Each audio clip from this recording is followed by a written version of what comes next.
Hi, my name's Katie and welcome to my channel. Here in southeast Queensland, Australia, we have beautiful fish. We've got native rainbow fish.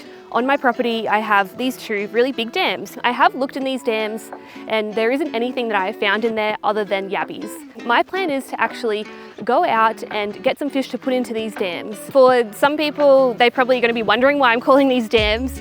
In Australia, we just call the bodies of water that hold water for livestock dams for some reason, but I guess in America you'd probably more refer to these as ponds that I've got here too.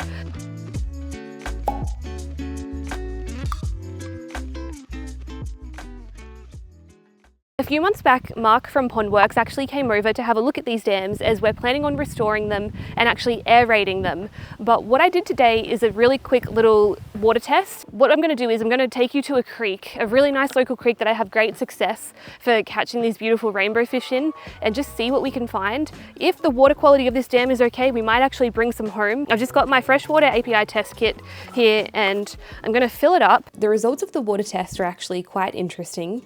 Dam A had a pH of 6.4, Dam B had a pH of 6.8, Dam A had about 0.25 parts per million of ammonia, and Dam B had 0.25 parts per million, but it looked closer to zero. Both had zero nitrites and close to zero nitrates. In a new system, if you have ammonia and you have no nitrites and no nitrates, it would mean that your tank is not cycled. In this case, where these dams are over 20 years old and they have organic matter in them, they have yabbies in them, we know that they are cycled, but the excess in ammonia is most likely due to the livestock being around the dams and that decaying organic matter. Any nitrates that are produced are most likely getting absorbed by the plants and the algae that are actually in the dams. What contributes to an acidic pH is when you have high levels of carbon dioxide, low levels of oxygen, and when you have a lot of decaying plant matter. The exception is if your water is buffered. That comes through minerals, which is what water naturally picks up as it runs through riverbeds and rock beds. When you have a situation like a dam where there's no minerals or rocks around it, then you're more likely to have a pH that stays on the low side. This in itself is not problematic, as long as it's stable. This is where the issue with Dam B comes in. As you can see, it's got all of that algae growth.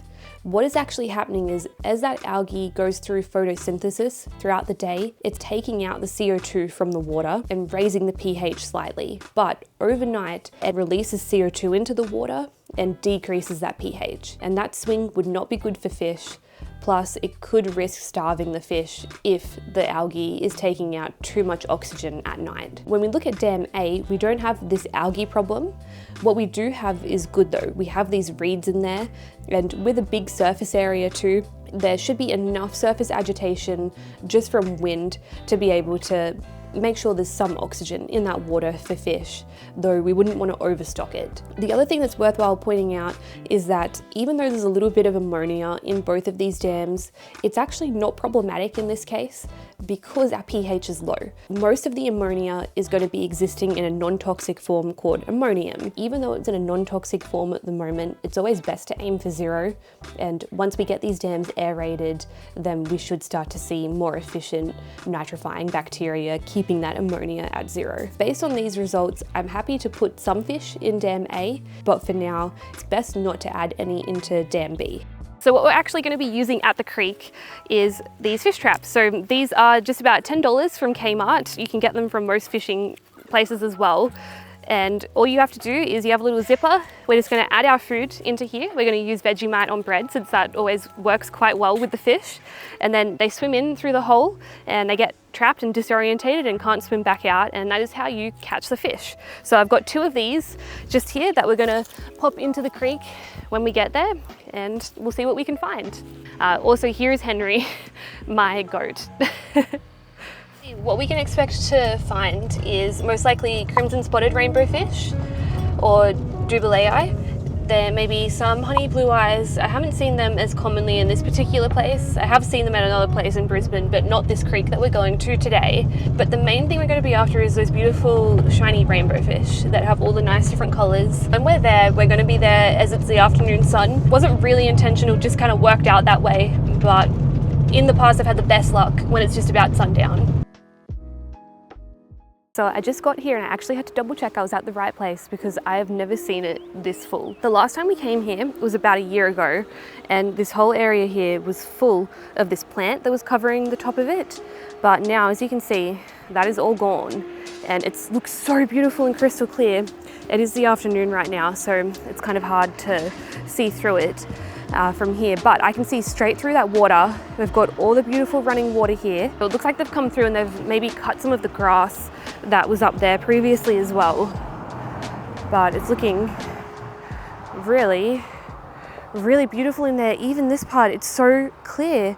I can see, I might be able to see where I dropped my, oh my gosh, it is so clear. I've never seen water this clear before like this. That is just absolutely beautiful. Oh my gosh. And so I dropped my mic here, down here last time that I was here. I think that you could probably, I can see a tin can down there. You would probably be able to see it if you had the time to look for it. But what we're gonna do is we always have the best luck up that end. So we're gonna head up there to put our traps, and the sun will be setting soon. So we're gonna go and do that ASAP. Look at that. Honestly, it's so rare that you see such crystal clear water. I think because we've had the rain and it's just so still, and all that moss, that's just absolutely stunning. That is so beautiful. Alrighty, so we've got our 2 traps here. We've got our Vegemite, and then all we're gonna do is we're gonna put some Vegemite on our bread, and I'm gonna break that into 2 pieces. So I've got 1 trap ready to go, and we'll just put our Vegemite in our other one. Caught on the zip. Oops, broke the zip. I'm just gonna put the other piece actually in the trap because I just broke the zip, but that should be fine. Alrighty, we're good to go. Got our 2 traps, so let's pop them in our little area here and we'll see what we find. We'll pop our trap in.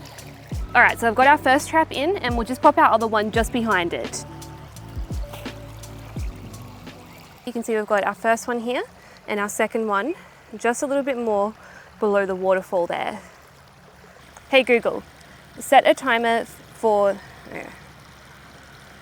Alrighty, so now all that's left to do is to just sit and wait and see if we find something. I have set a timer for 10 minutes, so once that goes off, we will check our traps and see if we have any luck. This is near Brisbane in southeast Queensland, Australia. I've come here before.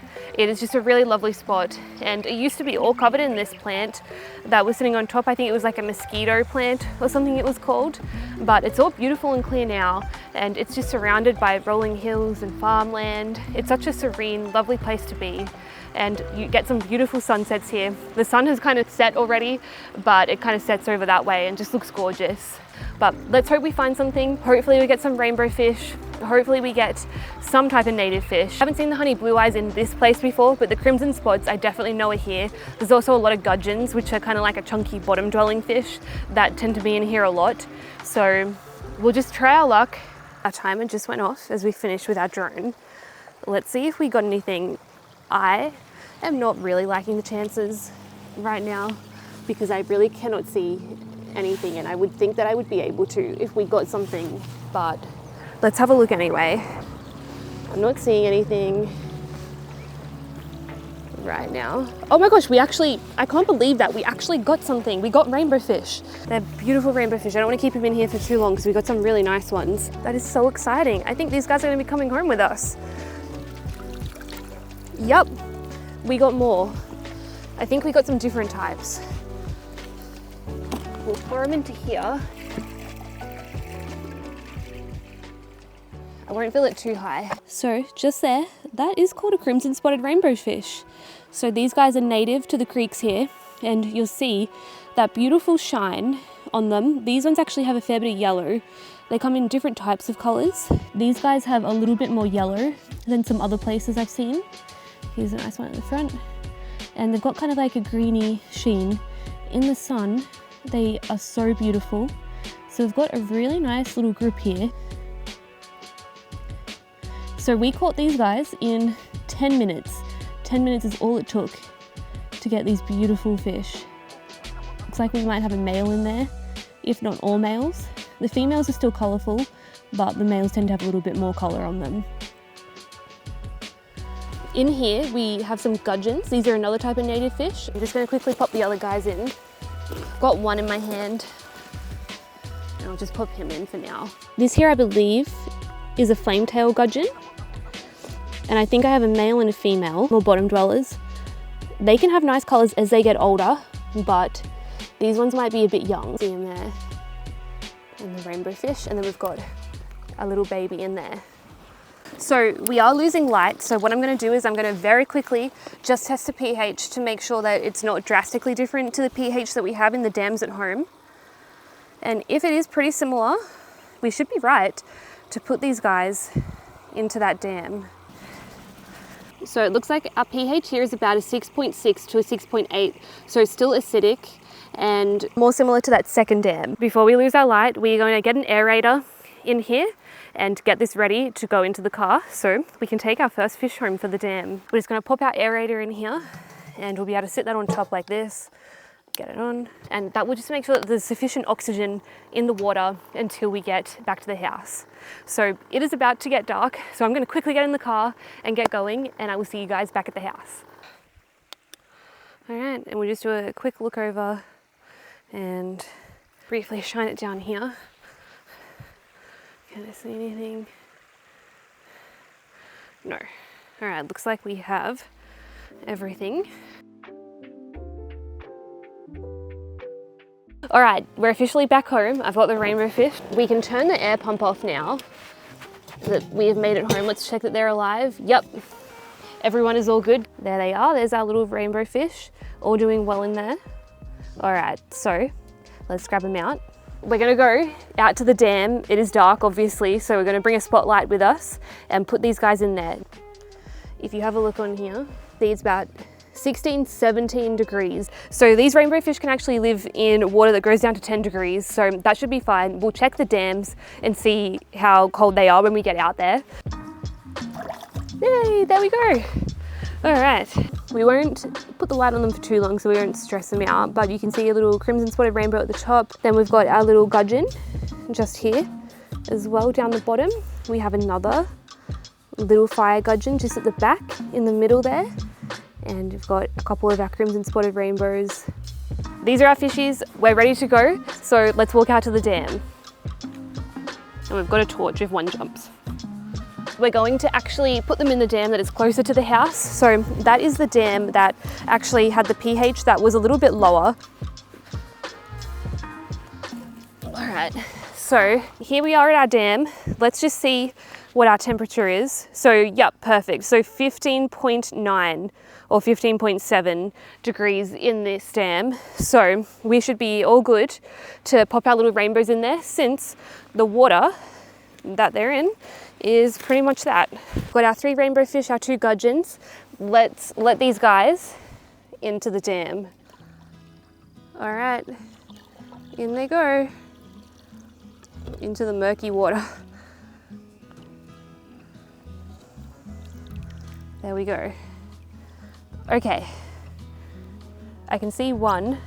Yeah, so we've got all of the reeds here as well, so hopefully they'll actually like it in there, I'm just thinking.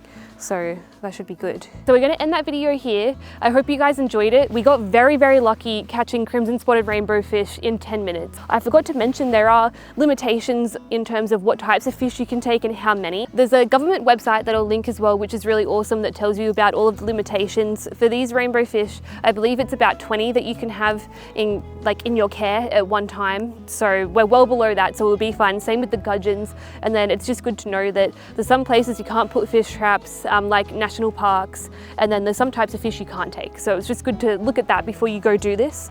But hopefully these fish will be really happy in here. Who knows, they might breed in the reeds. Once Mark from Pondworks comes over and we get this all aerated and everything, I think that these dams are gonna progress really, really nicely. So I'm very excited. Make sure you subscribe if you're enjoying this content, and give the video a like if you liked it. And don't forget to also subscribe to my Katie's Homestead channel if you want to see some more farm updates as well. There's some short videos on there, but I'm going to be putting a long video on there, like a vlog of all of the animals, very shortly. All right, I'll see you guys in the next video. Bye. A few months back, Mark from Pondworks actually came over to have a look at these dams.